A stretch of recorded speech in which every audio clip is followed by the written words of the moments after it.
दादा जो भी खाते थे वह पत्थर बन जाता था। एक सुबह दादा ने गर्मा गर्म पराठा उठाया, लेकिन जैसे ही पहला निवाला लिया पूरा पराठा पत्थर बन गया। दादा डर गए। उन्होंने पानी पिया, लेकिन पानी भी पत्थर बन गया। दादी ने उन्हें खिला दिया, लेकिन वह भी पत्थर बन गया। यह देखकर दादा घबरा गए और सोचने लगे कि आखिर उनके साथ यह अजीब चीज क्यों हो रही है। धीरे धीरे पूरे गांव में खबर फैल गई कि दादा जिस चीज को खाते हैं वह पत्थर बन जाती है। गांव वाले दादा का मजाक उड़ाने लगे। कोई कहता, अब यह बुढ़ा खुद भी पत्थर बन जाएगा।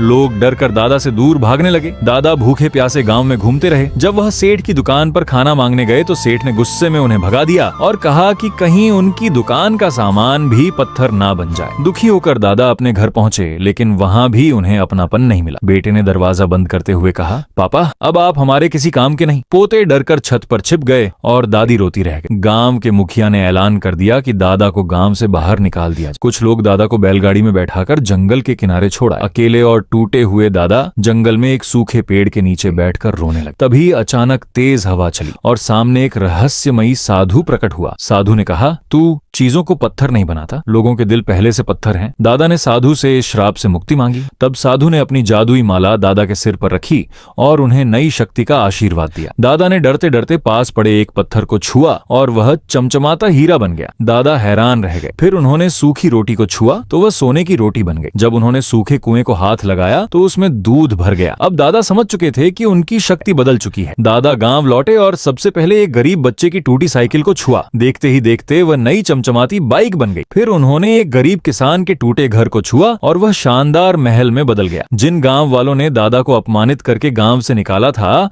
आज वही लोग खुशी उनके सामने लाइन लगाकर खड़े थे। लालची सेठ भी दादा के पास आया और बोला, दादाजी मेरी दुकान को भी छू दीजिए। दादा ने जैसे ही दुकान को हाथ लगाया पूरी दुकान सोने की बन गई, लेकिन सोने का वजन इतना ज्यादा था कि दुकान तुरंत धड़ाम से टूट गई। यह देखकर पूरा गांव हंसने लगा और सेठ बेहोश हो गया। इसके बाद दादा ने गांव के हर गरीब इंसान की मदद, किसी को सोना दिया, किसी को खाना तो किसी को नया घर। रातों रात पूरा गांव अमीर बन गया। बेटे ने सोने की BMW खरीद ली, बहू ने हीरों वाला महल बनवा लिया और पोते ने सोने का गेमिंग सेट खरीद लिया। दादा ने खुशी में पूरे गांव के लिए बड़ा भंडारा करवाया, जहां हजारों लोग खाना खाने पहुंचे। लेकिन अगली सुबह दादा फिर उदास बैठे रो रहे थे। दादी ने पूछा, अब क्या हुआ? दादा आंसू पोंछते हुए बोले, मैंने सबकी जिंदगी बदल दी, लेकिन किसी ने चैनल को लाइक और सब्सक्राइब नहीं किया।